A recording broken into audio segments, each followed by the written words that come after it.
So we were discussing about fuzzy logic systems.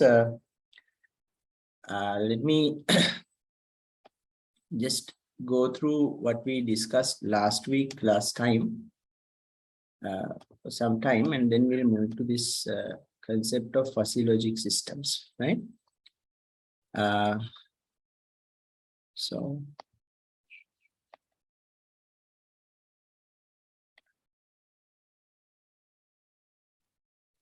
right. So in fuzzy logic systems, sorry, so last week what we discussed was now if you take a rule, right? Rule. Now we discussed about rule-based intelligence, right? Rule-based. Now the intelligence is given by rules. Let's say now as a human being, right? As a human being, when you make decisions, you apparently make use of rules, right? Your knowledge. Okay, so rule is equivalent to some sort of a knowledge you have. Okay, so you make decisions, right? This knowledge is led to, knowledge leads to decisions. Okay, so your decision making is based on your knowledge, which represents some of the rules that are in you, right? So in the form of your own learning. Right? For example, if the sky is cloudy, right? If cloudy sky, right? Cloudy, let's say today, right? If today is cloudy, today's sky, right? So today is cloudy, then rain today. Okay. So if this is true, it is going to rain, right? Today is cloudy, then it's going to rain today. Okay, so this is equivalent to if today's sky is cloudy, right? Then it's going to rain today. Okay, this is something you know, right? If today's sky is cloudy, it's going to rain today. Okay, so take this one. Now, in the traditional expert systems domain, right? Traditional expert systems domain, this kind of a proposition, this is what we call a proposition. This kind of proposition can either be true or false, right? This one, it's going to rain today. It's a prediction, but this prediction can also be right or wrong, right? True, false. Okay. The outcome of a particular proposition, right, can be at only two states. Okay.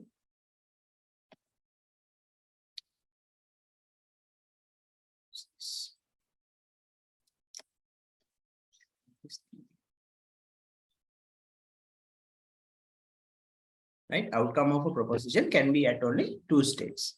What are those two states? Either true or false. Okay. Now, if you look at now in expert systems, then how the expert systems built is, now you have an expert system like this, right? This is an expert system. This has a rule base, right? This has a rule base, and this rule base is created, right? It's created by someone called a knowledge engineer. Right? Someone called a knowledge engineer creates this rule base, and this knowledge engineer makes use of someone called an expert. Right? You can call him a domain expert. So domain experts are usually professionals, right? They are the professionals, like doctors, engineers, like, professional people, right? So their knowledge is taken by this knowledge engineer, who is again a professional in creating expert systems and knowledge bases. So this domain expert's knowledge is taken into a rule base inside this expert system, right? Now, apart from this rule base, there is something called an inference engine, right? Inference engine. This is where this for a given task, right, these rules are processed, right? These rules need to be processed. Given the circumstances, these rules need to be processed, and it is done by this inference engine. Okay, this rule base is also known as knowledge base, right? Knowledge base. Okay, so then based on that, this will produce an output, right? It produce an output. So this is the normal scenario of traditional expert systems, right? But we discussed the issues with these expert systems and all these things last week. My point today is, now when you say today's sky is cloudy, right? Sky is cloudy, then it's going to rain today, right? True or false? Now, if you think about your traditional way of talking, right? Traditional way of talking, you will add certain things into this for further clarification, right? Now, what sort of clouds could be there? There could be dark clouds, there could be white clouds, right? And sometimes it is very cloudy, right? It's moderately cloudy, not cloudy, right? So there can be different states in linguistic terms, right? Linguistic terms means the terms that you use to talk, right? So in linguistic terms, rather than saying today is cloudy, you would use some additional clarifiers, right? So for another example is the temperature of a day, right? Temperature of a day, right? Temperature of a day, for example, you can measure using a thermometer, and let's say the temperature is given as 32 centigrade. Okay, but none of us, or not many of us, possess thermometers in our day-to-day life, right? So we don't carry a thermometer. Okay, so we can use a mobile app or something to measure the temperature of the day, but that's a different story. But normally when we talk, we don't talk in terms of the number. We can say on TV it was said today is now the temperature is 32. That kind of statement can be made. But usually when we talk to people, talk with each other, we say today is, can say very hot, right? Very hot, hot, mild, cold, cool, right? Like this. We say today is very hot. Let's say, right.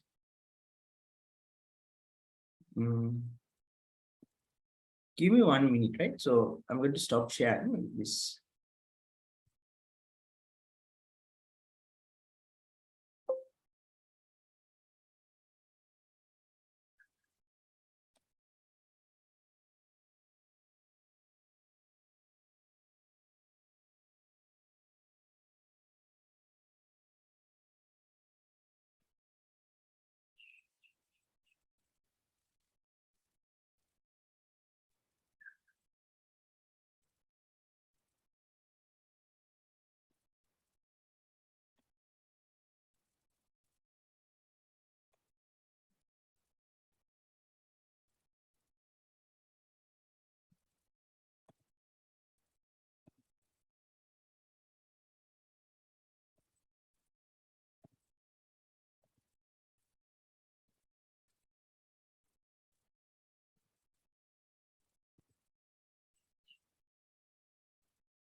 Now it should be okay.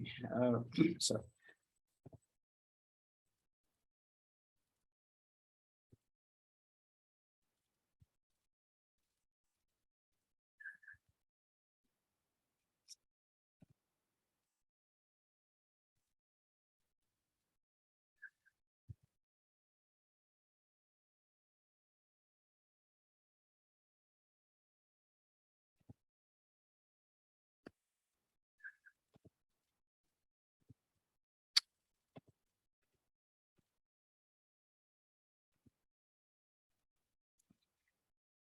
right, slides started to advance automatically. Apparently, it's from a different software that I have used.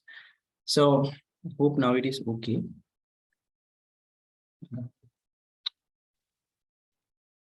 Yes.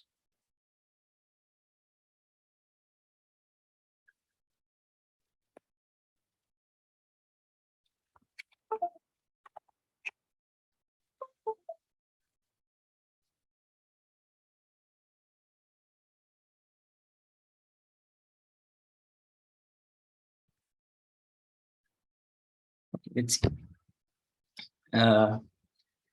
So when you're talking in your daily life, you don't say today is hot, right? So you can say today is hot, right? Today is hot. This could be yes, no, right? Or true, false. At the same time, you can say today is, rather than saying today is hot, yes, no, in linguistic terms, you will say today is very hot, right? Today is hot. Today is mild. Today is cold. Sorry, cool. Today is cold, right? So compared to this one, right? Compared to this one, this is what we usually keep as a rule in expert systems. But in your linguistic terms, when we talk with each other, we use these kind of intermediate states: very hot, hot, mild, cool, cold, right? So this is like this is like giving. Now here the answer could be in only two states. If I put it into a scale like this, the answer could be either 0 or 1, right? 1 is equal to true, false is equal to 0. It can be in two states. But this time, the today is apparently in 5 states, right? This is very hot. This is cold, right? The opposite of hot, right? But there are some intermediate states also: cool, right? Mild, and hot, and so on, right? To clarify this further, let's say now this person measures the temperature of the day, and that came as 25 centigrades, right? According to this logic, right? According to this logic, if you input 25 centigrades into this logic system, what would it say? Can it say whether it is hot, or can we say whether it is cold, cold, or today is hot or not hot? Can it say that? It can put that into a particular class. For example, you can say if, like in our threshold function that we learned, if the temperature is more than, let's say, 28, right, then it is hot. Otherwise, it's cold, right? So it is either hot or cold. Now, if it is above this threshold, it is hot. Below the threshold, it is cold. How correct is this?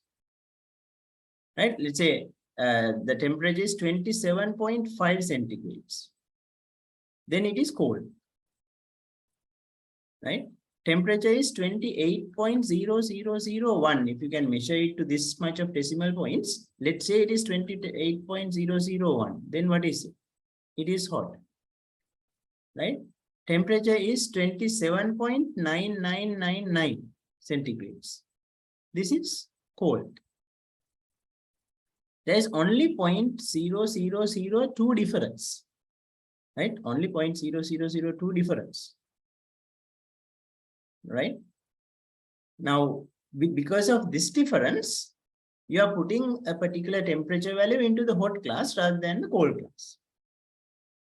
Right? Do you see the issue? Right? So when you try to represent the knowledge in binary logic, right, we are going to make use of these kind of thresholds for the demarcation, which is not very correct, right? Right. So in most of the cases that we use, I mean, in our daily life, it is like that. For example, if you ask me, my height is 173 centimeters. My height, right? If you ask, or if I ask you whether I'm tall, right? So am I tall? Okay. So can you answer yes or no? I'm expecting a yes, no answer, right? So it is not fair, right? It's not fair to give an answer as either yes or no, because one thing is it's relative, right? So if I, in Sri Lankan standards, perhaps I will be, even though it's not very tall, I will be classified as a tall person. But if I go to Germany, for example, right? Definitely I'll be a short person, right? I will not be a tall person. Because normally an average German is much taller, right? It's like 6 feet, 6.34. It's common, right? So I may not be tall. If I go to Vietnam, for example, maybe I'll be considered as a tall person, right? Because the average Vietnamese are shorter, right? So this is not a fair answer. Rather, you can now, this is also same, right? So temperature, saying whether the temperature is hot or cold, right? It's not a fair answer if you have only two states. Okay, so this is what we call binary logic, right? In binary logic, a particular value can be put into two classes, right? Either true or false.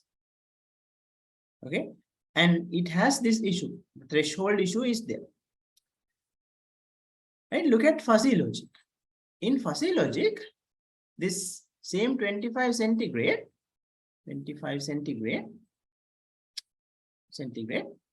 can have a degree of belongingness, right? Degree of belongingness, right? This 25 centigrade has a degree of belongingness. What do you mean by that? Now, here when you say hot or not hot, apparent now it implies that there are two classes, hot, right? If it is not hot, we can say it is cold, right? Hot or cold. These are the two classes. Now here, it is like we have 5 classes, right? We have 5 classes. It's very hot, mild, cool, cold, right? We have 5 classes. This 25 centigrade, for example, right, can belong to very hot class with some degree, right? Some degree of belongingness. This degree of belongingness is always between 0 and 1, right? So with some degree of belongingness, this 25 centigrade belongs to very hot class. Now, from our common sense, what do we know? 25 centigrade is not very hot, right? Okay, if you ask me, is 25 centigrade very hot? I would say no. But for some people, it could be yes, right? But it's very unlikely that 25 centigrade is going to be very hot. So definitely, it does not belong to very hot class with higher degree of belongingness. Let's say with 0.1 degree, it belongs to very hot class, right? This is degree. Yeah?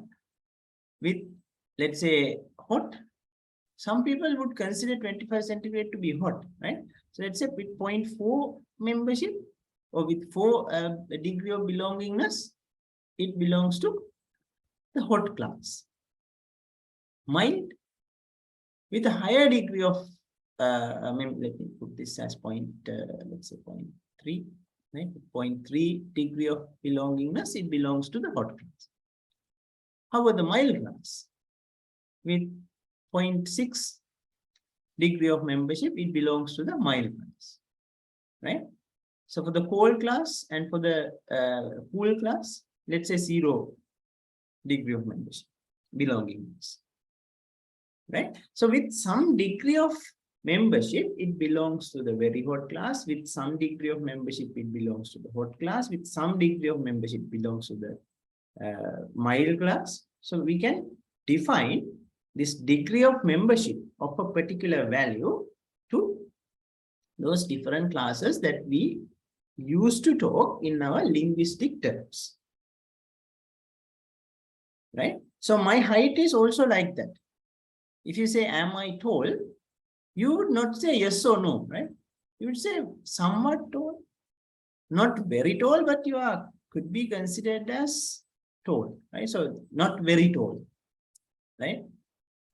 You are average, right? You are an average person, not a tall person. So that could be this also your answer, right? So you are an average person, you're not a tall person. Some people would say, yeah, you are tall, right? So it's what we call linguistic uncertainty, right? So you use linguistic terms, right, which is not very much clear about the boundary, but we make use of those kind of terms very often in our daily conversation. So my height, you can say, I am tall. Some people would say I am tall.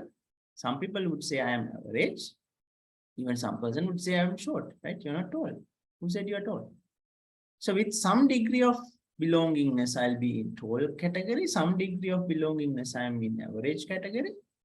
Some degree of belongingness, I'll be in the short category. Right? So degree of belongingness or degree of membership, right? Degree of membership, right?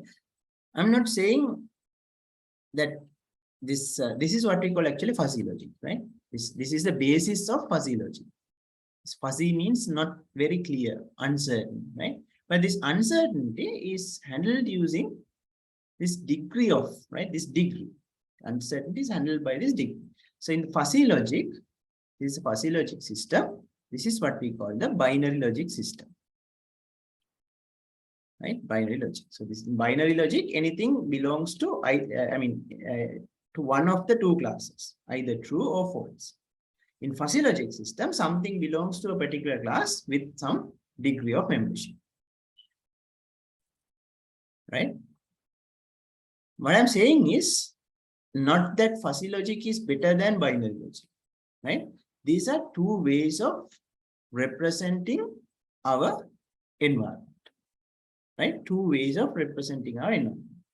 But for the particular type of problems that I'm going to explain next, fuzzy logic representation or fuzzy logic implementation is better and advantageous than the binary logic representation. Right? So, so this is what we are going to discuss. Right? Binary logic, fuzzy logic representation of the world is better than the binary logic representation for this particular class of problems that I am going to discuss next. Right?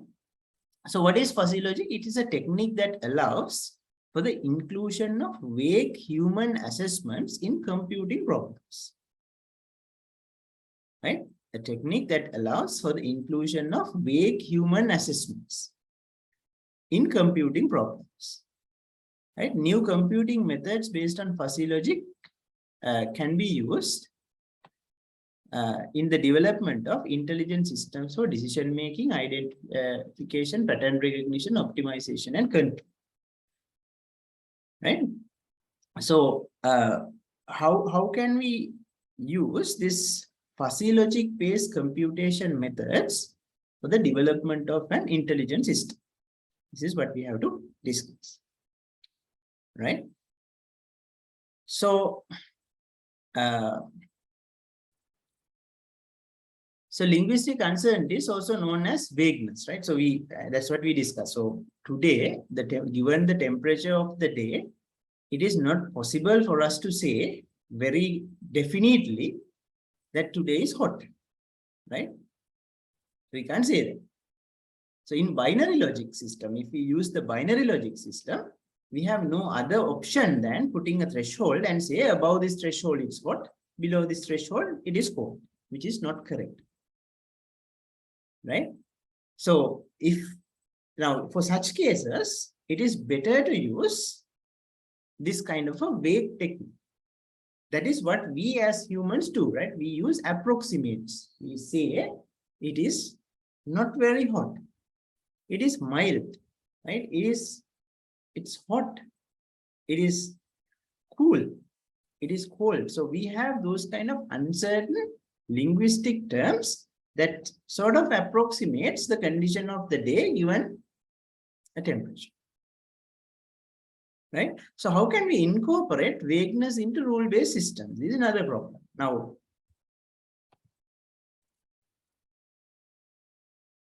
So question is, so what is the main difference between fuzzy logic systems and binary logic systems? The difference is that membership, degree of membership. Let's say, now I draw this circle, right? Now, if I ask you what this color is, I'm sure most of you, unless you are having some sort of a color blindness, you would say this is red, right? So with 100% confidence, we can say, right, 100% confidence, we can say that it is belonging to the red class, right? This is red class. So now if this one, how about this? If you take this one, with 100% confidence, let's say the other class is not red, right? Not red. So with 100% confidence, we can say this belongs to the not red class, right? And with another 100% membership, we can say that this does not belong to the red class. Okay, so you can see, we can be very certain, true, false, certain. Okay, now the previous example that I took is 173 centimeters tall, right? Does it belong to the tall class? Can you say with 100% confidence that it belongs to the tall class? No, right? So a particular element, right? A particular element could be in a particular class or not, right? Either in the class or not. Whereas in fuzzy logic, a particular element is in the class to some degree of membership, to some degree of belongingness. That is the main difference between fuzzy logic and binary logic. Right? So in binary logic, a particular element is belonging to the class with 100%. A particular element is either a member of a class or not. In fuzzy logic, a particular element is a member of a class to some degree of membership, or to some degree of belongingness. Right? That's the difference. Right, so let's see how this can be used to create some sort of a intelligent system. Right, let's take an example, a simple example. Let's say you, I think most of you know what tipping means, right? Tip. When you go to a restaurant and get the service of the restaurant, this is a very hypothetical example, right? But this example helps us to understand this whole scenario, right? So you go to a restaurant and you get the service, right? And at the end of the day and end of the service, so at the end of consuming the service, you decide whether to give a tip or not. Right? In some countries, this tipping has become a kind of a hardwired part of their culture. Right? So let's take US, for example. Tipping is like sort of officialized, right? So they say, even in the web systems, they ask, right, how much tip is assigned, right? 20% tip, 10% tip, right? So in the website, they say you fill that part also. What is the tip that you desire, you wish to give to the service provider, right? Whereas in Japan, for example, it's a country 100% free from tipping culture, right? You don't pay tips. Now here it is like in Sri Lanka, it is like it depends on the person's choice, right? So it's not a big issue even if you decide not to give a tip. But some people, just to be nice, they decide to give some tip, right? But we don't do the computation based on the some number, right? So we don't compute saying I must give 10% tip, I must give 20% tip, right? That is not how you think, right? Depending on the satisfaction you have, you decide, right? You take 100 rupees, you 500 rupees, or 50 rupees, or whatever. That depending on the satisfaction you have, you decide to give a tip. Okay. Now let's take this scenario as an example, right? So again, I'm saying that when you decide to give a tip, you don't, take into account any numbers, right? Any numbers. You just imagine and you just, based on the satisfaction you felt, you give. Okay. So let's take this scenario to develop a use case to understand this concept of fuzzy logic, right? Fuzzy logic system. So I'm going to demonstrate how a fuzzy logic based intelligent system could be made. So, do you measure the taste of food and quality of service and then decide the tip, right? Do you measure? As a human being, do you measure this? Right? Or else, would you rely on linguistic rules as follows? Now, you have probably, as individuals, you have your own policies, right? If the service is poor or food is bad, then the tip is cheap.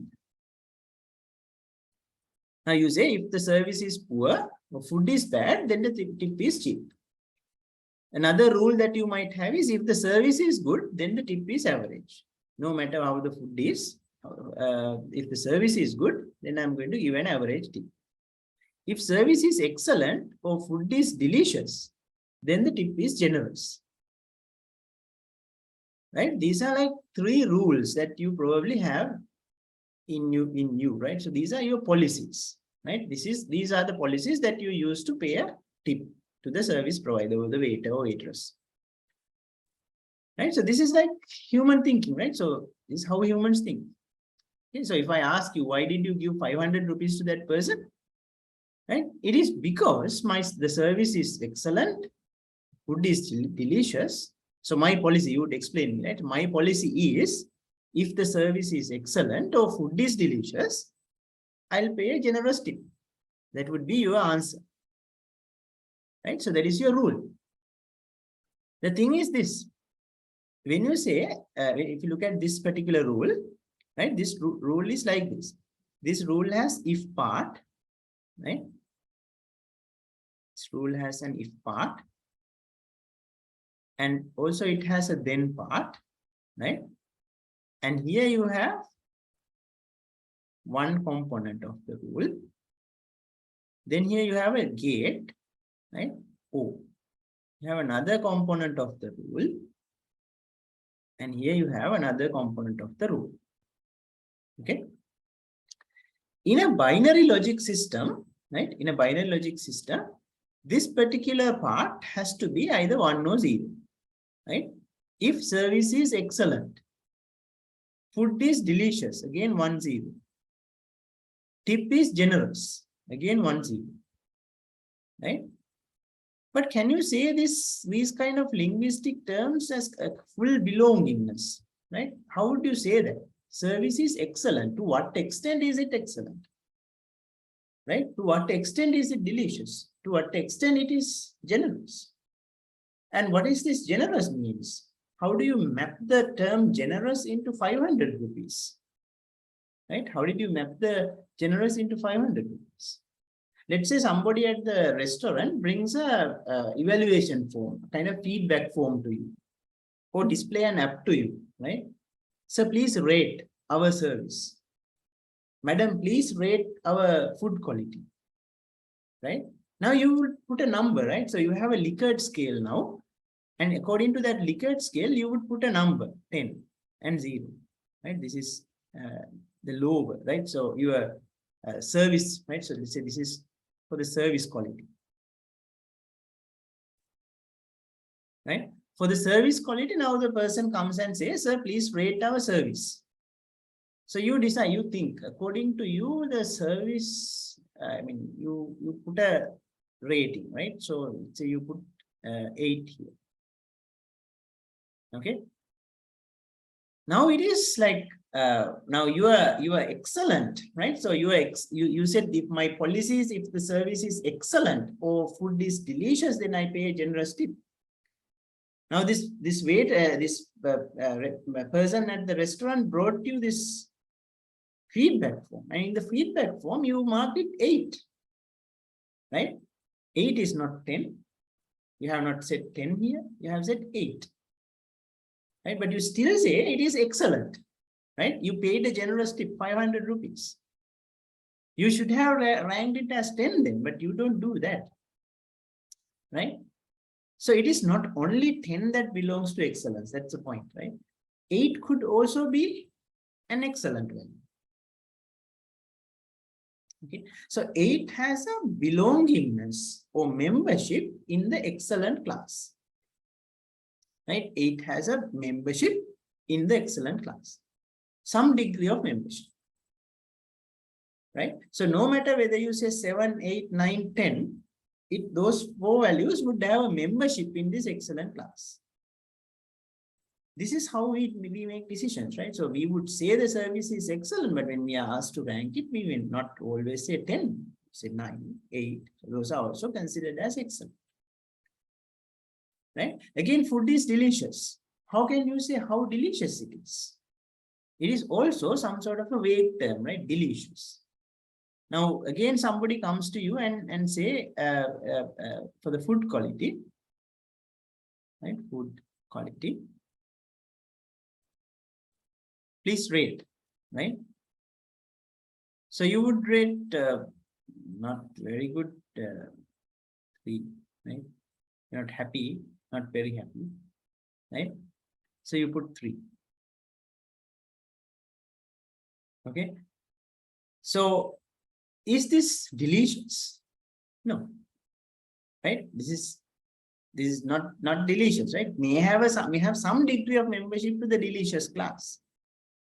But definitely it is not delicious, right? You're not very happy. But then why did you pay 500 rupees? Right? So you had policies, right? You had a policy. If service is excellent or food is delicious, then tip is generous. If service is poor or food is bad, then the tip is cheap. If service is good, then the tip is average. Now, these are all these parts of your policies, right? So you not only rely on one particular policy, but you have certain policies in your mind, and you process those policies and decided to pay 500 rupees. But why 500? How do you know it is 500? So this is the scenario that we must understand. So let's say, based on this scenario, let's say we do something like this. I'm going to carry an assistant, right? Carry an assistant, sort of a robotic assistant with me, right? Now my robotic assistant, this is my robotic assistant, right? Okay, my robotic assistant. I'm going to input, right? I'm too lazy to decide this, right? Lazy to decide. So I am carrying this assistant to tell me what is the right tip amount that I must give. For example, my wife says that you are giving too much of tips, right? Don't do that. Okay. Or else I'm giving too low tips, right? So that's not very nice, not courteous. So to be nice in the eyes of others, I'm carrying this assistant, right? So this assistant's task is to tell me what is the right tip amount that I must give. Okay, what is the right tip amount in rupees? Tip amount in rupees. Okay, so it must tell me what is the right tip amount in rupees. What are the inputs? The service quality, and food quality. I'm inputting my service quality, I'm inputting my food quality, and my robot is going to tell me what is the right input. Okay. So now I'm going to tell you how I'm going to build this robotic system or that particular algorithm using fuzzy logic. Right? Now I have no other option. Now I have to communicate somehow my rating to this robot, right? So there's no other way. So my rating, I must communicate to this person. So my ratings, right? If somebody asks me, what is your feedback about the service? I would say it is excellent, but at the same time, if that person brought me a Likert scale of 0 to 1 or 1 to 10, sorry, not 0 to 10 or 1 to 10, I would mark a particular value, right? So I'm going to put that rating, right? This rating of the service quality, rating of the food quality as the input to my robot, right? Because I have to somehow communicate in numbers to this robot. That is interfaces. In the interface, I have to put a number. So I would put this rating number into the as the input to the robotic assistant. The robotic assistant also should not tell me generous or cheap or average, right? Give a generous tip, give an average tip, give a cheap tip, right? If it tells me that way, then it is uncertainty, right? Linguistic uncertainty. How generous should I be? How average should I be? How cheap should I be? Or what is 500 generous or is 500 average? How do I know? So this robotic assistant should not tell me in linguistic terms, give a cheap tip, give an average tip, give a generous tip. It must tell me the exact value. Hey, pay 100 rupees, pay 150 rupees, pay 500 rupees, right? So this is also a number, right? So we have to input, right? We input numbers, so numeric input.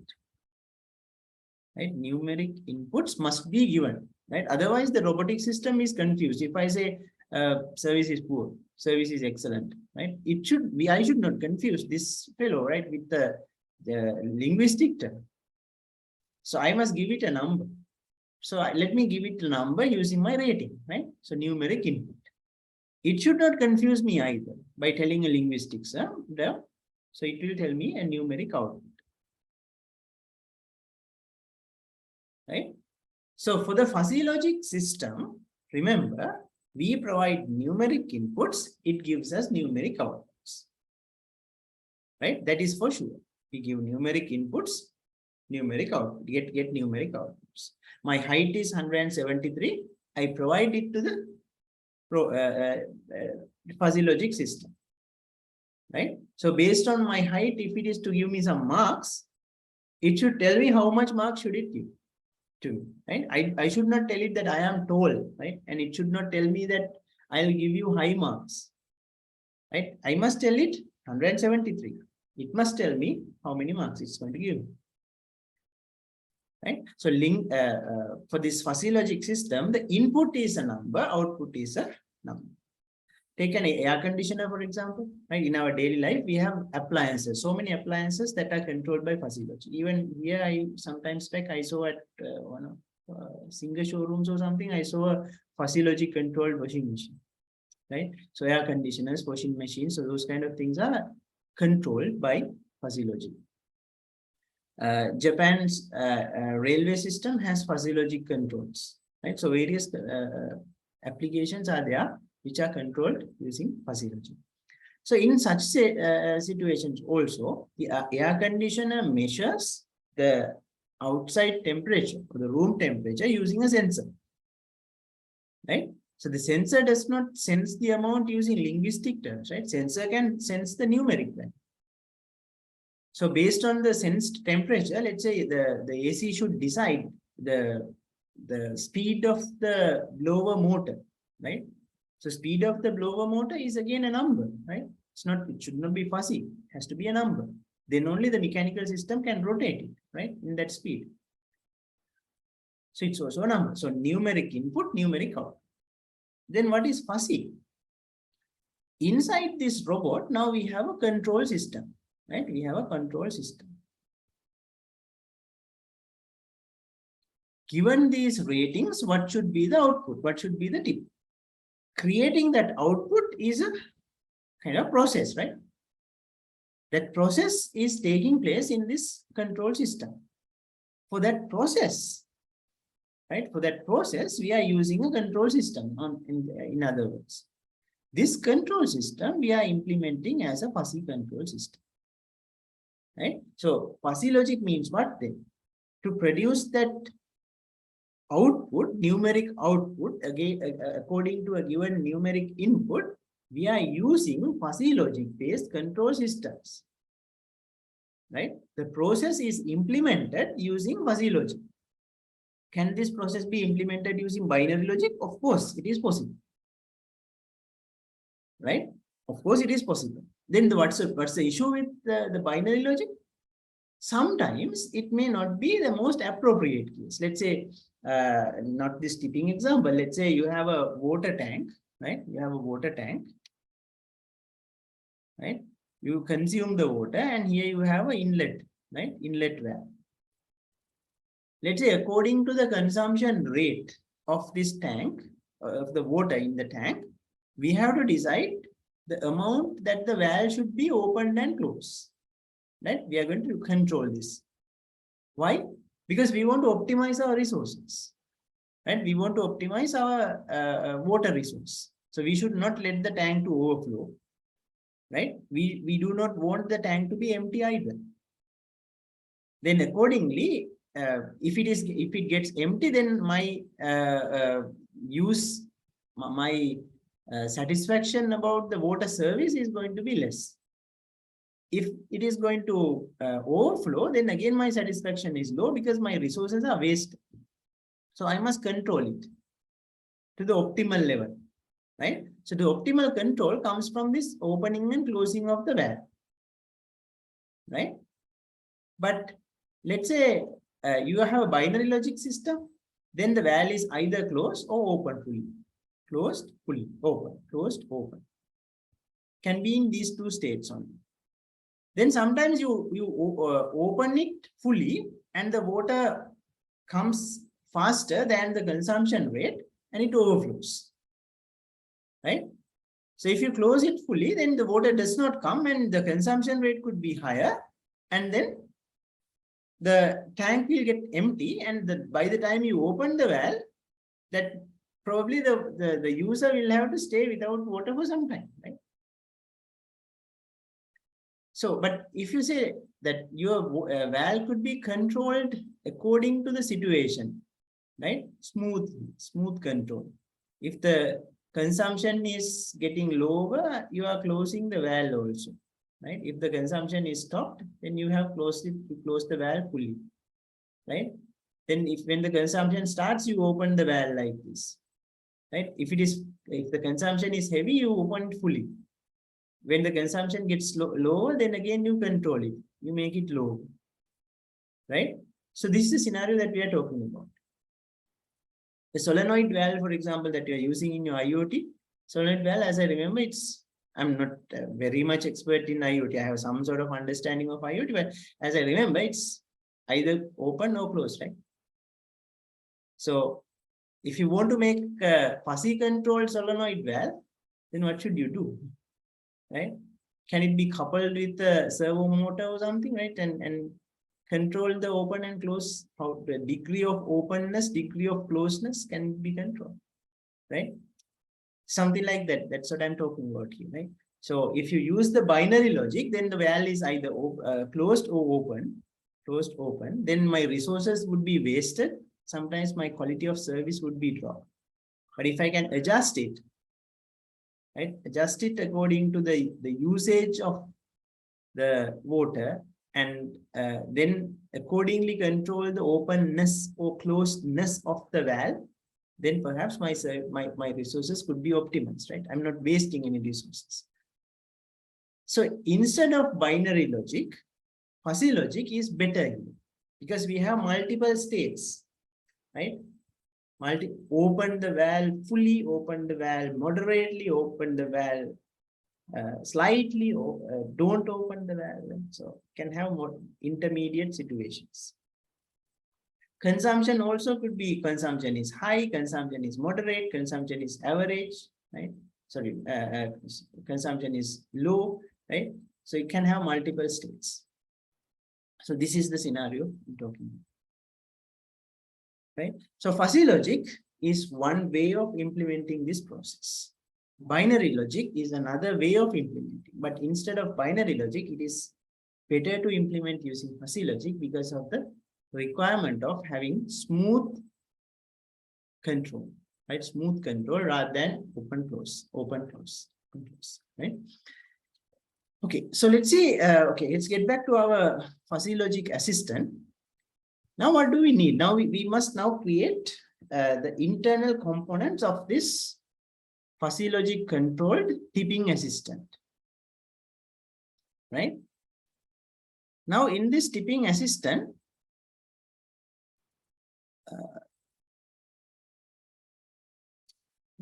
okay, this one, right?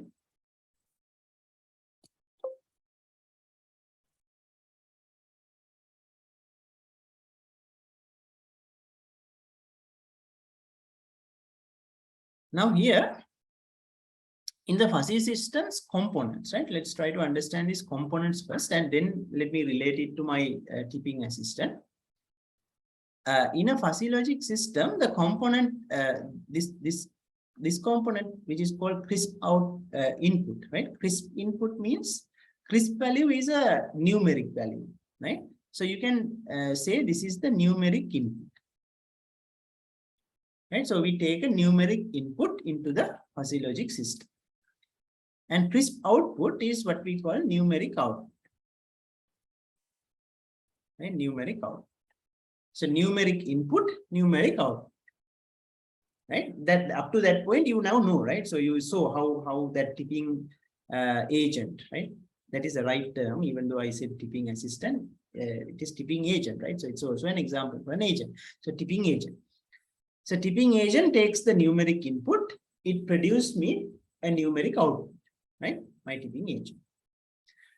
So this is the internal implementation of my tipping assistant or my tipping agent. Okay. So the new now, if this is my tipping agent, tipping assistant, right? I'm taking this service quality and food quality as numeric inputs, and the amount, right? Amount is given as the tip amount. Tip amount is the output. So this is the crisp output. These two are the crisp inputs. Now since I'm going to use fuzzy logic as my implementation method of the agent, right? I must first of all take these numerics values into fuzzy values. Okay. I convert the numeric input into fuzzy input, right? Numeric value into fuzzy value, right? Numeric value is what? Service quality is 8, food quality is 3. What are the fuzzy values? When you say 8 service quality, what are the possible fuzzy values? It could be excellent, it could be moderate, it could be poor, right? Service quality is excellent, service quality is moderate, service quality is poor. Food quality, food is bad, food is moderate, food is delicious, right? So fuzzy values are our linguistic values, linguistic terms, right? So we must convert this these two service quality into the fuzzy values. The possible fuzzy values are service is poor, service is average, service is excellent, right? This is for service quality. Food quality, poor, moderate, delicious. This is for the food quality. Now we must do a mapping, right, from the numeric service quality value to this fuzzy service quality value. And also we must do a mapping from the numeric food quality value to the numeric service quality value, right? So why do we need this? Why do we need this fuzzification? Because we are making use of the linguistic rules that human beings use to make this intelligent system, right? So our knowledge then, right? Our knowledge or the knowledge in this system is built using what? Using fuzzy rules, right? Now these are the fuzzy rules. Here we have the fuzzy rules. Now we discussed about such fuzzy rules, right? If service quality is excellent or food quality is delicious, right? Then tip is generous. This is one rule, rule 1, right? Rule 2, if service quality is average, then food quality, tip. right? So tip is average, right? It's another rule. So likewise, there can be multiple rules, right? R3, R4, R5, R500. There can be many rules. From where do we get these rules? These rules are taken from people like you and I, right? So my tipping assistant, if this is my tipping assistant, then my rules must be embedded. If it is a common tipping assistant, then we must do a survey, like we must talk, let's say you are going to build this, you must talk to me, you can talk to your friends, you can talk to your family, and you can talk to outside people, right? Can talk to all possible stakeholders, or maybe a sample of possible stakeholders, and then build this rule set, right? Common rule set. So it's going to be a tedious task, right? Now, tedious compared to building a personal assistant according to my preferences. If it is my personal tipping assistant, then my policies will be embedded like this. If it is a general tipping assistant, then everyone's policies need to be summarized and created the rule base. So somehow or other, these kind of linguistic rule based rules need to be implemented, right? Now, if you are to implement these kind of rules, you need some technical knowledge, right? So technical knowledge or technical know-how needs to be there,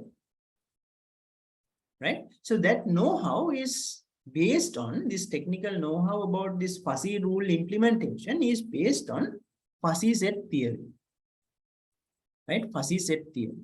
So it is based on fuzzy set theory.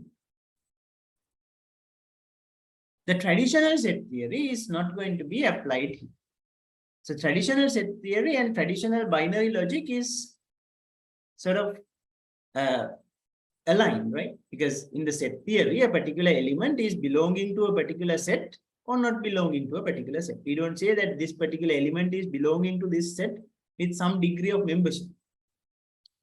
But in fuzzy logic systems, we use fuzzy set theory, where a particular element could be a part of a class or a set with some degree, and it can be a part of another set with another degree. Right now, you must understand that fuzzy set theory and fuzzy logic is a separate way of looking at the world, and it is aligned with this linguistic uncertainty that we use when decision making as human beings, right? So we need fuzzy sets to be created, and based on that, those fuzzy sets are created based on the fuzzy set theory. So let's talk about it later. Now, for the moment, think that we need some fuzzy rules implemented like this, and also to implement this fuzzy set, we need fuzzy rules. We have to have some fuzzy sets defined, and those fuzzy sets are based on what we call fuzzy set theory, right? So using these fuzzy sets and fuzzy rules, now we have to create that inference, right? We have to make an inference. Inference of what? According to my inputs, right? I must map those inputs into fuzzy inputs. Those fuzzy inputs now can be given to these fuzzy rules, right? And these fuzzy rules then need to be processed. Why need to be processed? One thing is, now if given the service quality is excellent and or food quality is delicious, now I must map my service quality input and food quality input to some fuzzy input values, and those fuzzy input values need to be substituted here in this rule, and then I must decide what is the output. At the same time, there can be other possibilities. For example, there can be not only one rule, there can be many rules which are applicable. Then it's going to be a combination of rules that I'm going to get. Now I must combine those rules and produce one aggregate output, right? So that is what we call fuzzy inference. Not only just substituting the outputs, the input values in these rules. There can be multiple candidate rules that we have to make use of, or which are appropriate. So then we have to take all those appropriate rules and produce their outputs, and then combine that output to produce one output. That is also part of this process. So that is done by fuzzy inference, right? So we have to have an inference engine. This part also was also there in our expert systems literature, inference, because rules need to be inferred to produce an output. So if fuzzy rules are used, if binary rules are used, binary rules need to be inferred to produce a binary output. Fuzzy rules need to be inferred to produce a binary fuzzy output, right? So in this case, the fuzzy rules are inferred and a fuzzy output is generated, right? Fuzzy output. Here you have the fuzzy input. Okay, from the crisp input, we use the fuzzifier to create fuzzy inputs, and the fuzzy inputs are given to the inference engine. You can even use the word inference engine here, right? It's a sort of engine that does the inferencing, and it produces the fuzzy output. Let's say the fuzzy output is moderate. Tip amount is, let's say, average. Average tip amount should be given, right? Now, if the tipping assistant tells me give an average tip, then it's like it's not going to work, because what is this average? How much should be this average? My issue is that my wife telling me that your tip amount is too high. That is why I hired this assistant. Now it tells me to give an average tip. Then what should I do? It must tell me in numeric terms, in crisp terms, pay 15% tip. Right? It tells me 15%. Now then I can take out my calculator and my bill is this much, apply 15%. That is my tipping amount. And I pay it.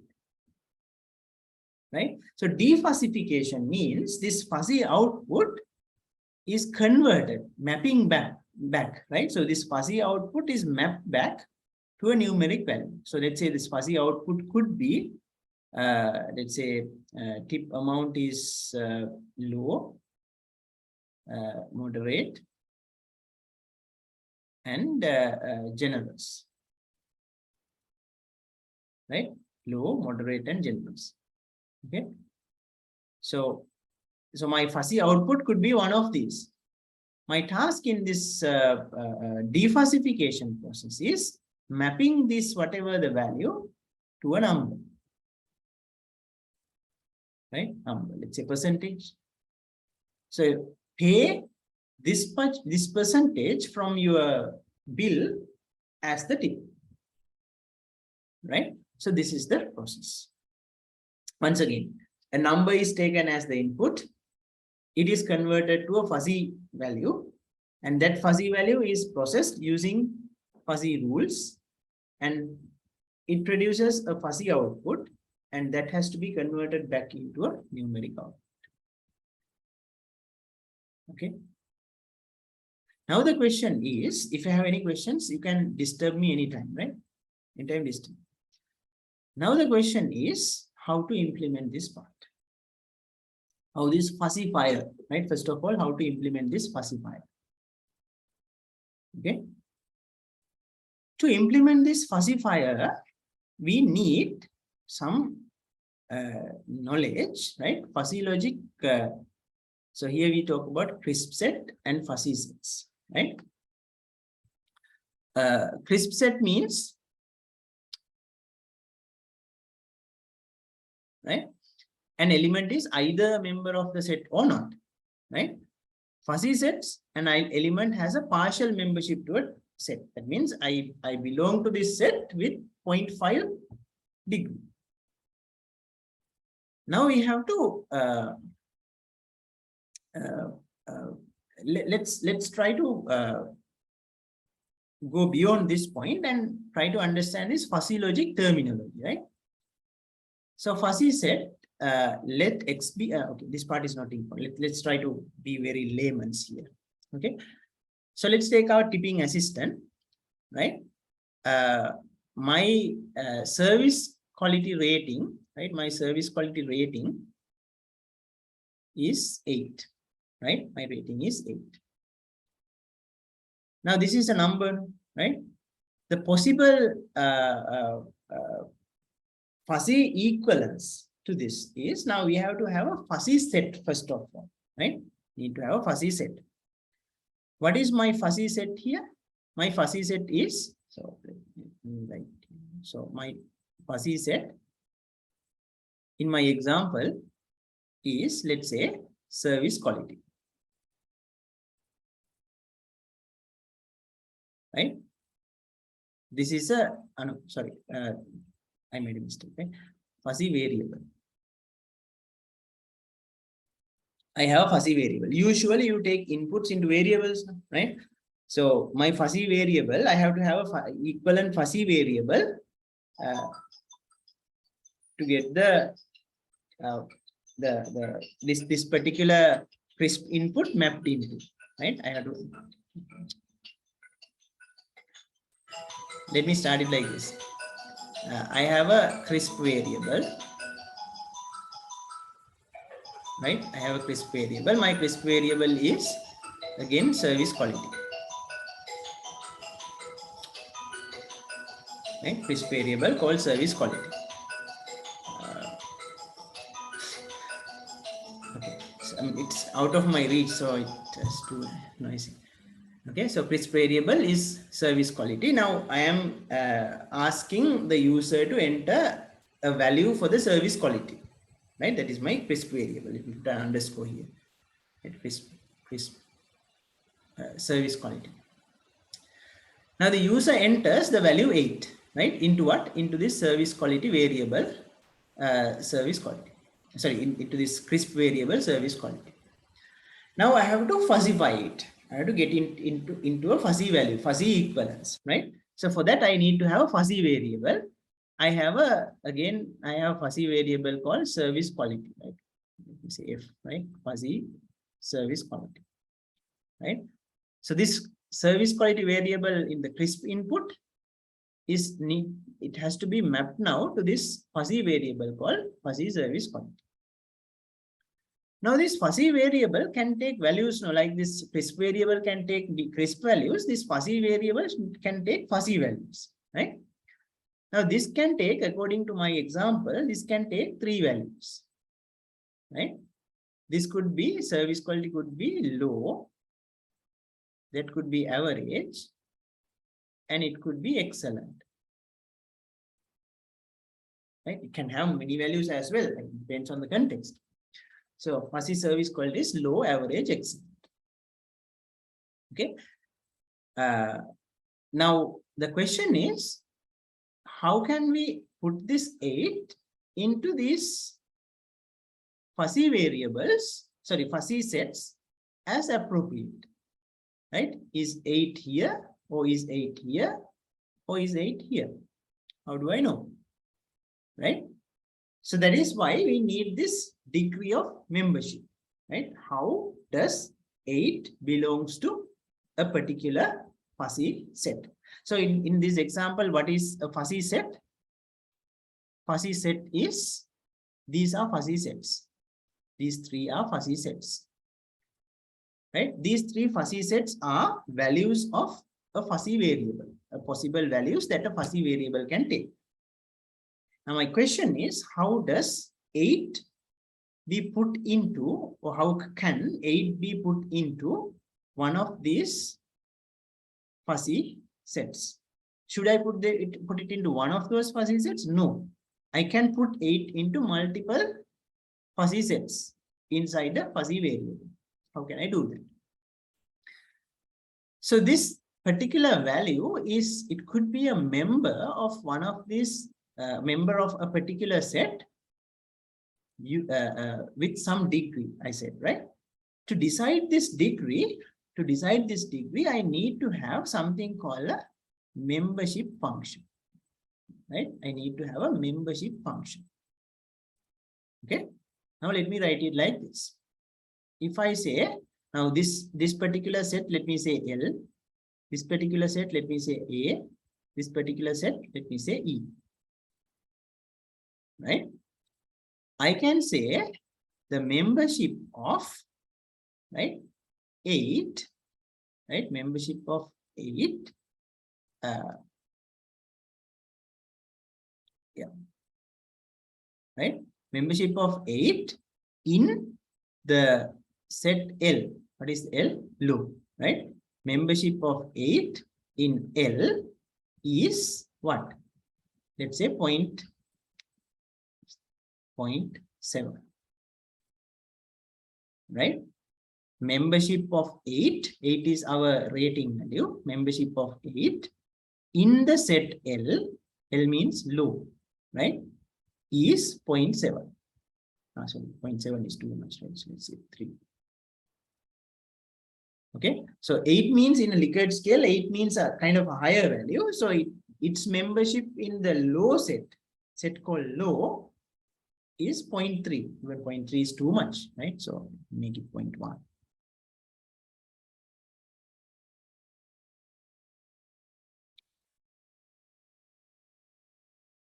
Okay. Let's say it's 0.1. Similarly, we can say the membership of 8 in average, right? Sorry, average, right? Membership of 8 in average is, let's say, 0.4, right? Membership of 8 in excellent is, let's say, 0.6, right? Membership of this, right? So this is the terminology. Okay, so membership function, according to the membership function, this membership function is this mu, right? Membership function 8 belongs to the class L or the set L with 0.1 degree. 8 belongs to A with 0.4 degree. 8 belongs to S, no, E, right? E with 0.6 degree membership. Then to do this mapping, right? To map the given input with these fuzzy sets or fuzzy values, what should we have? We should have a membership function for the low class. We should have a membership function for the average class. We should have a membership function for the excellent class. 3 membership functions required according to this example, right? If your fuzzy variable has 3 values, then you need 3 membership functions.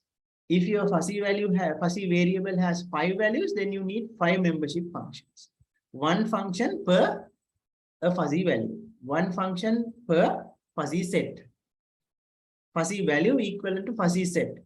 Then if you have 5 values, then you need 5 fuzzy sets. Then your fuzzy variable has 5 values, have five possible values, means they have to have 5 fuzzy 5 membership functions, right? So we need to have a membership function defined. Then let me replace this 8 by any input, right? For any input, right? For any input y, this particular fuzzy variable, for any given input value, crisp input value, this is a crisp input value. The membership of this crisp input value in this particular class is defined by this membership function, right? The membership of this input value in this particular class is given by this membership function. The membership of this particular value in this class is given by this membership function, right? Okay. So we have to have this membership function defined, right? So when we construct these membership functions, right, according to this example, okay, how should this membership function look like? According to our tips example, how should it look like? So let's say we talk about the service quality, right? So let me take that.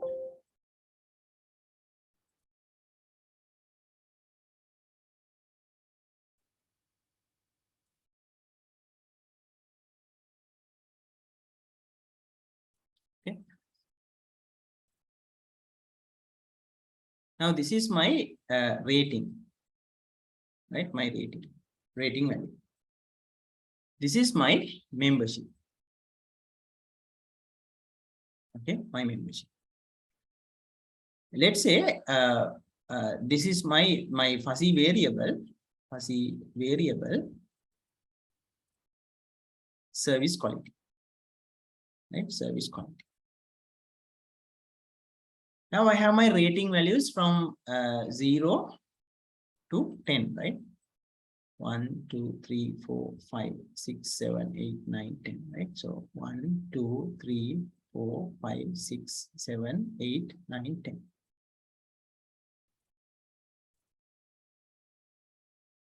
Okay. Now membership is from 0 to maximum is 1, right? Between 0 and 1, maximum is 1. In between values can be there, right? So degree. Now the question is, who creates these membership functions then? Now I need the help of a knowledge engineer, right? Let's say I am the knowledge engineer, right? I'm the knowledge engineer. Then what do I need? I need some experts, right? I need some experts. Let's say in this case, I'm creating an assistant for my own use. So I am the expert as well. I am the knowledge engineer. I am the expert. So according to my judgment, right, membership functions should be constructed.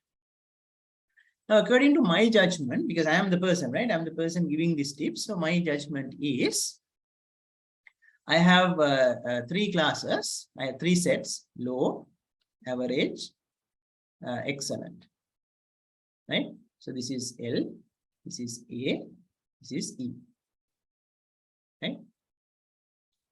Let's first create the membership function for L, okay? So my rating value is, let's say, if my rating, maximum rating that might belong to the L class, let's say 4, right? So if I draw something like this, line like this, right? This is my membership function, right? My membership function. For any given rating value, it has a corresponding membership value, right? Let's say, if my rating value is 0, my membership is 1. That means extremely low, right? Extremely low. If my rating value is 4, then it has some sort of a membership in the low class, some sort of membership. Sorry, 0 membership. Right? So 0 membership, that is 0, right? 0 membership. If I put 4 here, that means 0 membership. If I put 0 here, that means 1, that means extreme membership of that class, extremely low, right? So the others I can map, right? So if it is 1, how much would that be?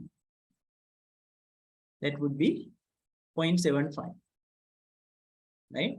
If it is 2, it would be like 0.5, right? If it is 3, it would be like 0.25, right? So my membership values, given the crisp input, now can be taken from this membership function, right?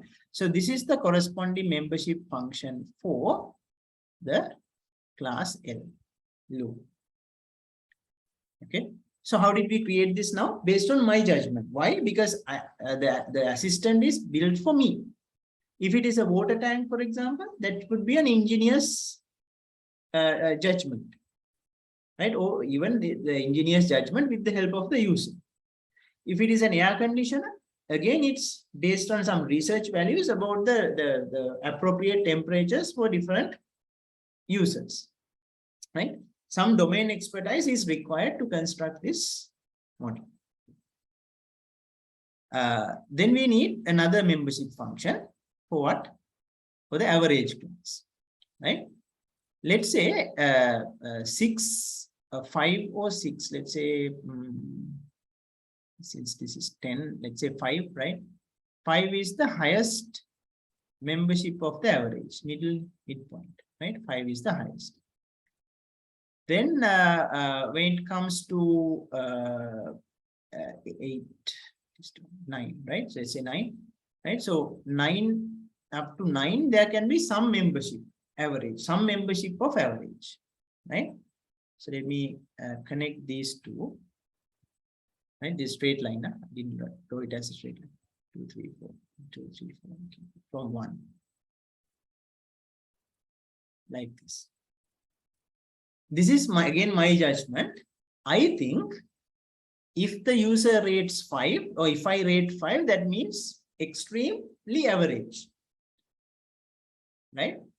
If I say 6, that means it belongs to the average class with some extent, to some extent. If I say 4, again it's like that. To some extent, it belongs to the average class. If I say 3, to some extent, it belongs to the average class. If I say 8, to some extent, right? So this is my judgment. So for example, if I have given 8 as my input value, 8 belongs to this average class with 0.25 membership, right? With 0.25 membership. If I, or had I ranked it as 6 in my Likert scale, it belongs to the average class with 0.75 membership. Right? This membership function. Now, this is the membership function of the average class. Okay. So the membership function of the average class. I'm sorry, there's some noise. Okay. Then my third one.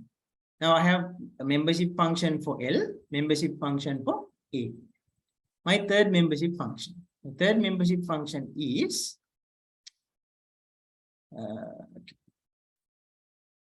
excellent, right? So 10, for sure I know if I have marked as 10, for sure I know it is extremely excellent. And that is the highest, right? But that is not the only excellent one, right? So I can say from 6 onwards, let's say, from 6 onwards, you have excellent. Right? So this is the membership function for the excellent class. Okay, so this is the excellent class membership function. According to this membership function, if the user has, for example, marked 8, right? So same 8, it has 0.5 membership in the excellent class as well. Right? Now, when you look at this one, see, now our ranking, our given ranking was 8, right? Our given ranking was 8. Now we have 2 memberships, right? So we have membership in 2 classes. This 8 value. 8 belongs to the average class with 0.25 membership. 8 belongs to the excellent class with 0.5 membership. Right? 8 belongs to the average class with 0.25 membership. 8 belongs to the average class, sorry, excellent class with 0.5 membership. Right? Now, if I go to my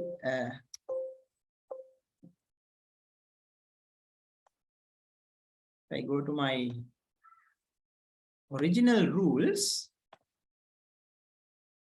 right? If I go to my original rules, service is average is taken as good here, right? I didn't see that. So this good is average. Okay. So service is average, service is excellent. So this rule and this rule, both of these rules could be applied. Right? Because service is average, service is excellent. Right? So I have a 0.25 membership in the average class. So this is also applicable. I have a 0.5 membership in the excellent class. That is also applicable. Right? I have 2 rules that can be used here. Right? Okay, let's get back.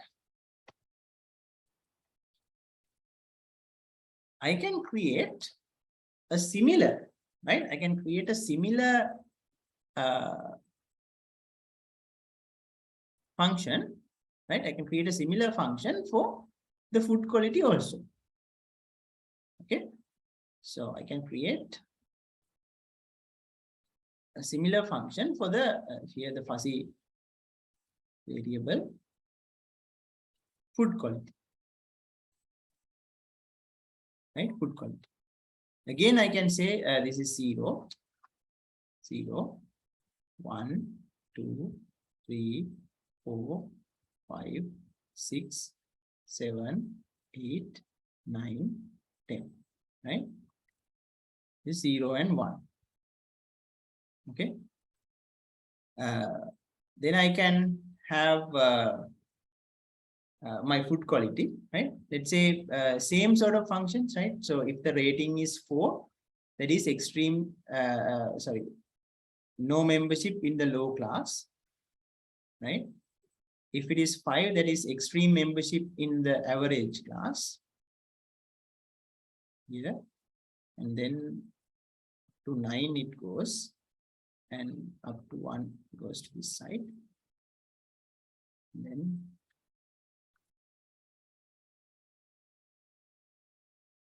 it's the max.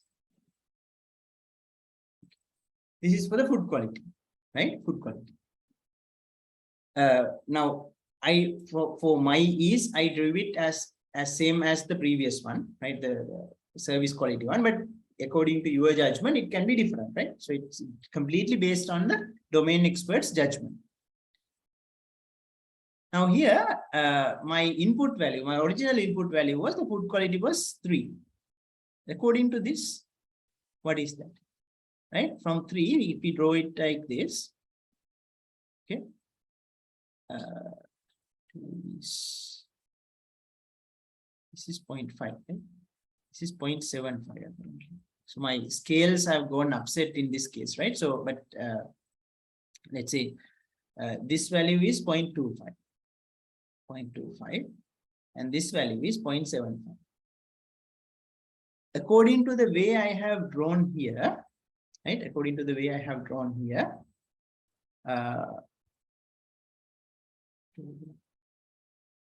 is it? This is 1, 2 is 0.25, 3 is 0.5, 4 is 0.75. This is 0.5, right? This is 0.5, and this is 2 has to come here, right? So this is 0.25 here. Okay, so 0.5, 0.25. So according to this one, you draw it in a proper scale, then you will get that, right? So now according to this example, right? This is the low class, this is the average class, this is the excellent class, average or moderate, right? So the rating value 3, right? Rating value 3 belongs to the low class with rating value 3, right? So 3 belongs to the low class with 0.25 membership, and it belongs to the moderate class with 0.5 membership, right? 0.5 membership. Okay. Now I hope you can understand how a numeric input can be mapped with the fuzzy input, right? Fuzzy input. Now I have 2 fuzzy inputs here. 1 numeric input, 2 fuzzy inputs. It's low, medium. Why? Because this fuzzy value belongs to the low set with 0.25 membership. It belongs to the medium set with 0.5 membership. It can be in both, right? Can be in both. My height can be in 2 classes, right? So I'm in the tall class as well as in the average class, right? So fuzzy inputs. Now I have fuzzy, now I have created the membership as well, right? Now you know I have fuzzy rules also, right? I have fuzzy rules also. What are those fuzzy rules? These rules, right? Now let me take these rules also to this slide.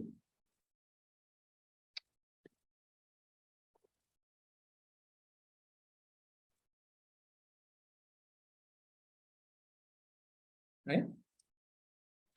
Now the thing is, now I know my fuzzy input values. Now how do I map these fuzzy input values to these fuzzy rules, right? Service is poor, right? Or food is bad. Here you have O here, right? Don't ignore this part. Service is poor or food is bad, right? Service is poor. Do I have a poor service case? 8 belongs to low, right? 8 belongs to low is not here, but Food is bad. It is here, right? Food is bad. Bad is low. Food is bad. 0.25 membership. I have my food is low. So this rule is applicable. This rule is applicable. If service is good, then tip is average. Service here good means average, right? Service is here according to this one, right? Service is good, average, then tip is average.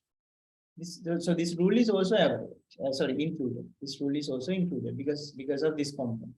The previous one, because of this component, it became applicable. Third one, if service is excellent or food is delicious. Service is excellent, yes, to some extent. With 0.5 membership, it belongs to the excellent class. So this component is correct. Food is delicious, apparently not important, but this one is here, right? So because of that, this rule also need to be considered. Now you can see, according to our fuzzy inputs, all these three rules need to be processed, right? They need to be processed. Okay. Now look at this part, then part. After then, tip is cheap, tip is average, tip is generous. Now what do we need? For the tip amount also, we need to have a membership function, right? We need to have a membership function for what? For the tip amount, right? So this is the amount, right? This is the membership. Okay. So how do we decide the amount? Let's say 0%, right? Maximum 25%. I don't think anybody would give more than that as the tip, right? So 25% means 1/4 of the bill value, right? 25%. So let's divide this into parts of 5.5, 5%, 10%, 15%, 20%, 25%. 5%, 10%, 15%, 20%, 25%. Okay. So let's say how many classes do you have? How many sets you have in this? What is the fuzzy variable? Fuzzy variable here. Fuzzy variable amount, tip amount, right? Tip amount. What are the sets that it has? What are the elements it can have? Cheap, average, generous, right? So up to say 0% is definitely a cheap tip, right? 0. Definitely a cheap tip. 10% would not be cheap, but let's say that is the lowest, right? Okay. So 10% belongs to the cheap class. So this is the cheap set. Cheap, right? Cheap set. 10% belongs to cheap set with 0 membership. This is 1. This is 1. This is 0. So 10% belongs to cheap set with 0 membership. 0% belongs to the cheap set with 1 membership, right? 5% then 5% belongs to the cheap set with 0.5 membership. Okay, so this is the cheap set. Then you have the average, right? Let's say 12.5 is the average here, mid, right? Midpoint. Maximum average 12.5. Okay. And to this side, let's say up to 20%, it belongs to average, right? This side up to 5%, it belongs to average. So 5% tip has 0 membership in the average class. 20% tip has a 0 membership in the average class. The rest could be in between, right? 12.5% has a full membership in the average class. Okay. And let's say 25% is the extremely generous, right? Extremely generous. So it has 1 membership in the generous class, right? So from there onwards, up to 15%, let's say, it has membership, right? So 50% has zero membership in the generous class, but anything beyond that has some membership. Okay. Now this is my output membership. Now from these rules, we get cheap, average, generous as the output. What do we require? Now this is cheap, this is average, and this is generous, right? Now from these rules, we say that it belongs to the cheap class, we say it belongs to the average class, we say it belongs to the generous class. What do we need? From this particular output, the fuzzy output, we must find out what is the numeric value. So it is like getting the membership and finding this amount, right? Getting the membership and finding this amount. But that is not a very straightforward process, right? That is not a straightforward process. There we need some fuzzy set operations, fuzzy set operations. Okay, what's the time? Okay, fuzzy set operations. Now let's take a very this same example, and now you know that there needs to have you know what fuzzification means. You now understand what defuzzification means, right? So as you can see, this using these membership functions, right? Here you have this fuzzy outputs. Now using this membership function, somehow we have to find out this amount, right? Amount properly, and we need only one amount, right? So how do we do it? For that, now we need to process these rules first of all, right? First of all, we have to process these rules. So let's see how these rules are processed. Sort of taking, I'm trying to make it as less technical as possible, but let's see, right? These are example for the way of processing a fuzzy rule. Now, if we take this particular rule, right? Service is excellent or food is delicious, right? Service is excellent or food is delicious. Now, one thing that you can notice here is that this shape of this membership function is different from the shape of this membership function. Again, this is the way that the particular knowledge engineer has created that. But what is the important point for you? The important point is, as we drew, the membership function should not always be triangular. Should not always be triangular, right? There are other possible shapes as well, right? Because it's not that I want to, because since I am the one who creates it and I want a triangular function, I create the membership function, right? It is completely depending on the domain, right? Domain, and if the domain requires the function to be triangular, then it can be triangular. Otherwise, you have different types of shapes that you can make use of, right? So triangular is this. Trapezoidal means like this. We'll take an example, right? Next week, I'm trying to take next week also. So, so this is how the trapezoidal functions are created. And singleton function is like this, right? Singleton function. And these are Gaussian functions, and these are piecewise linear. I would say the most common ones are these, right? Most common ones. However, these are also used. Okay, so you don't have to worry about all these things, but just be aware that depending on the requirement, the membership functions could take the form of any of these. So again, in our example, right, service is excellent. Now, or food is delicious, right? The other part is not taken, right?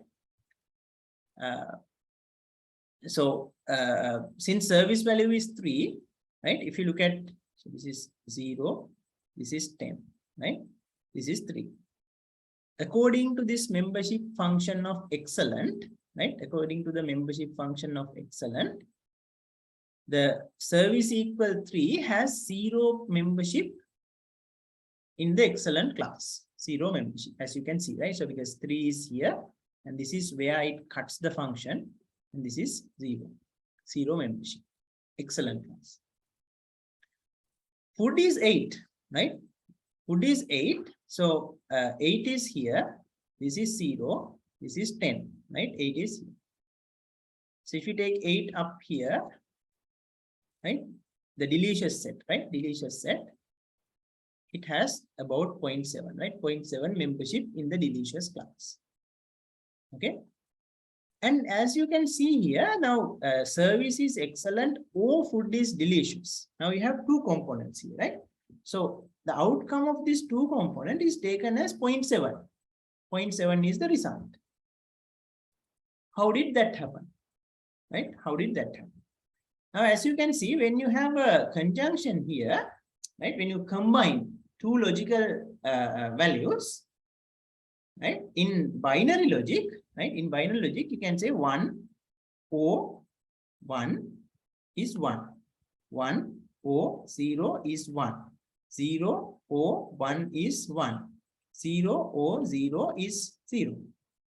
It's a traditional binary O operator. Here we can't use that because we have multiple states now, not only 0 and 1, right? We have memberships. So is there an equivalent fuzzy O operator, right? Fuzzy O operator. Fuzzy O operator. There is an equivalent fuzzy O operator.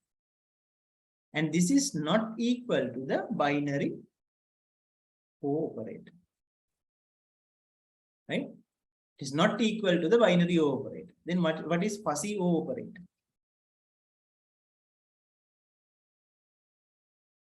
Right? When you take the fuzzy O operator, okay, fuzzy O operator of two things. Let's say if service is excellent or food is delicious, right? Service is excellent according to our example was 0. Food is delicious according to our example was 0.7. We have an O operator here, right? So then it is equivalent to the union, right? In fuzzy set operations, fuzzy O operator functions like when you have two inputs, 0 and 0.7, for example, you take the maximum of the two, right? You take the maximum of the two. So then output of this is 0 and 0.7 are compared. What is the maximum? 0.7. So 0.7 is generated as the output, right? The output of the rule is 0.7. Okay. By any chance, if it was the AND operator, fuzzy AND operator, then you take minimum, right? 0 and 0.7 if compared using the AND operator, then the output is going to be 0 because we take the minimum, right? Sometimes your rules could be O, sometimes your rules could be AND, right? So it depends on the case. So in case if you have an AND operator, then you take the minimum. If you take an O operator, you take the maximum. Not, for example, 1 minus whatever the value, right? 1 minus 0.7, for example, that is 0.3. Okay, right. So let's get back to our example. Now 0.7 is the output, right? From the left-hand side of the rule. Okay. If you include the right-hand side also, if service is excellent or food is delicious, then tip is generous, right? Tip is generous. Now you can see I drew in my examples, I drew the excellent classes membership function, delicious as membership function, and the generous classes membership function. All three I drew, right? So we are taking only the corresponding part. So service is excellent, given service rating equal 3, this is 0, right? Food is 8, given food's rating, it is now 0.7, right? Since we have the O operator, the left-hand side, the whole left-hand side of the rule, right? Until up to the then component, we have the left-hand side of the rule. So this is evaluated to 0.7, right? I hope you understood that. Now the right-hand side, given it is 0.7 in the left-hand side, what is the output, right? Putting aside all the mathematical components, right? Putting aside all mathematical components, here what we do is, we take the generous membership function, right? The generous membership function is taken, and when we take a cutoff point equivalent to the left-hand side value, 0.7, right? We take the cutoff point, right? So this is 0 and this is 1, right? So we take this one as the cutoff point, right? This is the cutoff point, 0.7. Then what do? We take this line, right? We take this line and we consider only this part of the membership function, the lower part of the membership function. Upper part is cut off, right?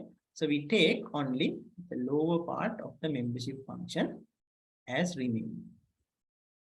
Okay. There is a mathematical reason for that. We don't consider that. We don't want that, right?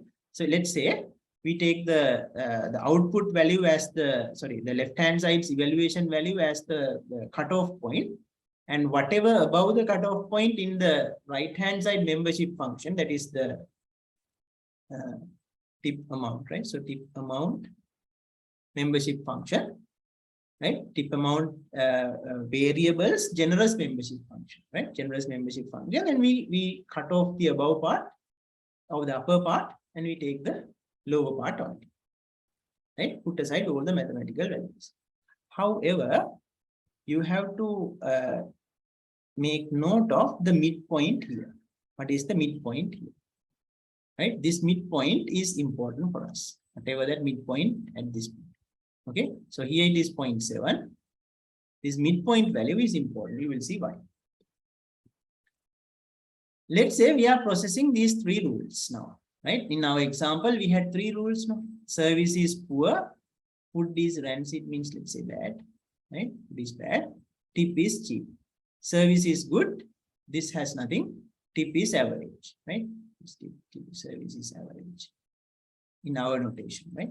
Service is average, then tip is average. Service is excellent or food is delicious, then tip is generous. Now, in this particular case, service is given as 3, food is given as 8.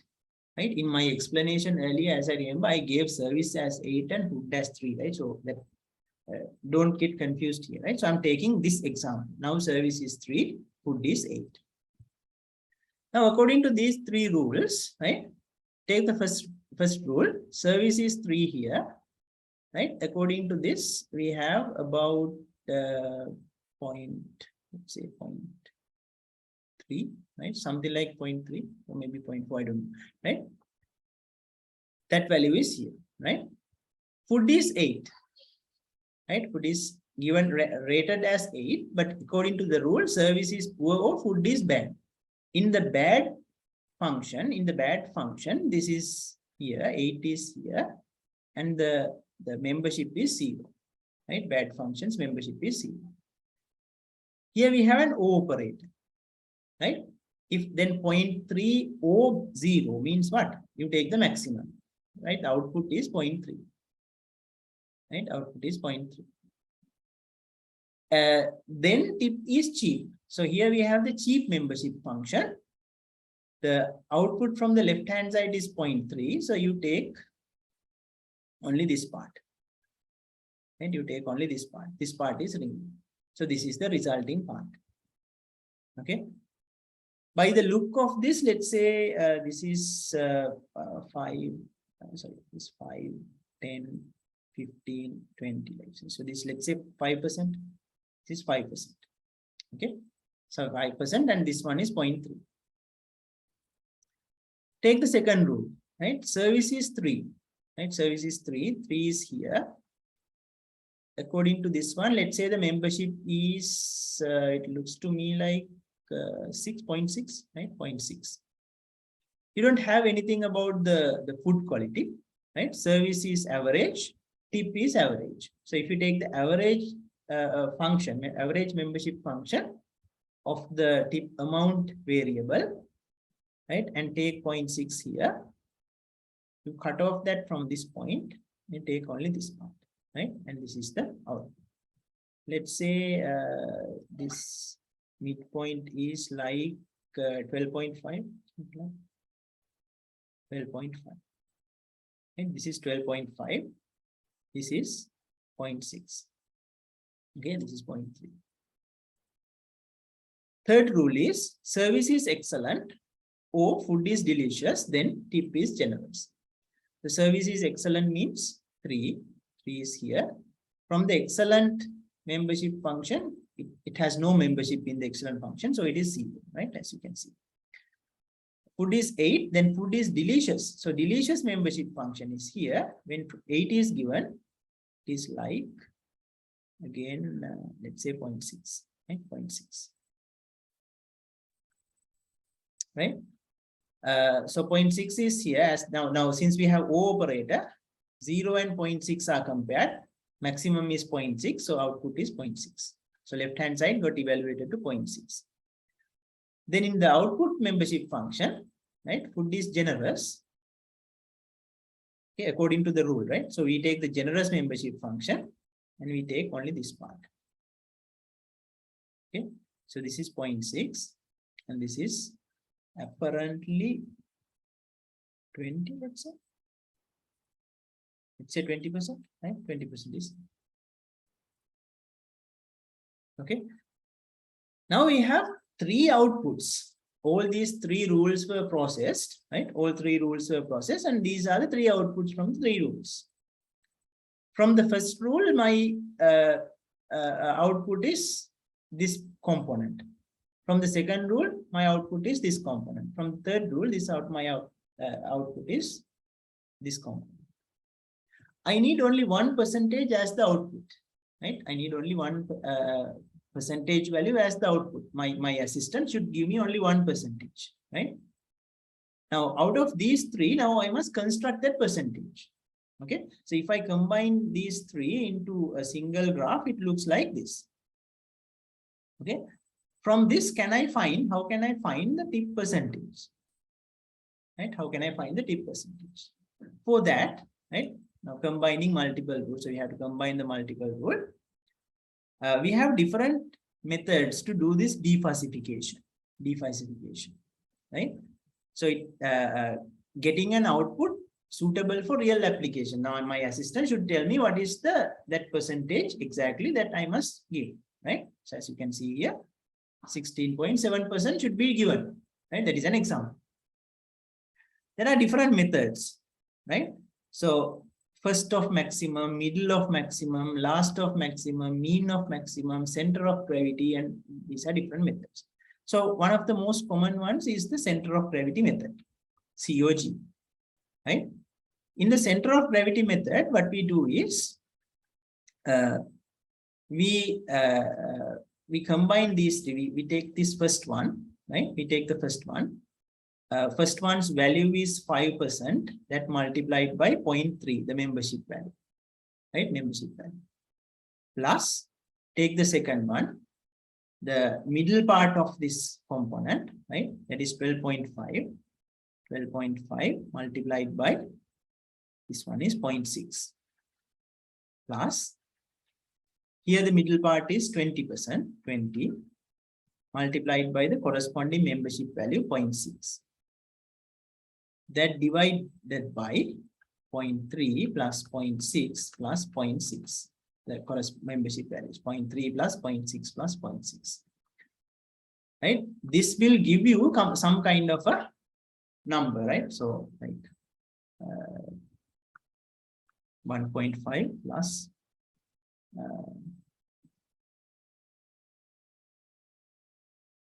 7.5, right? So 7.5 plus 12, right? So 12.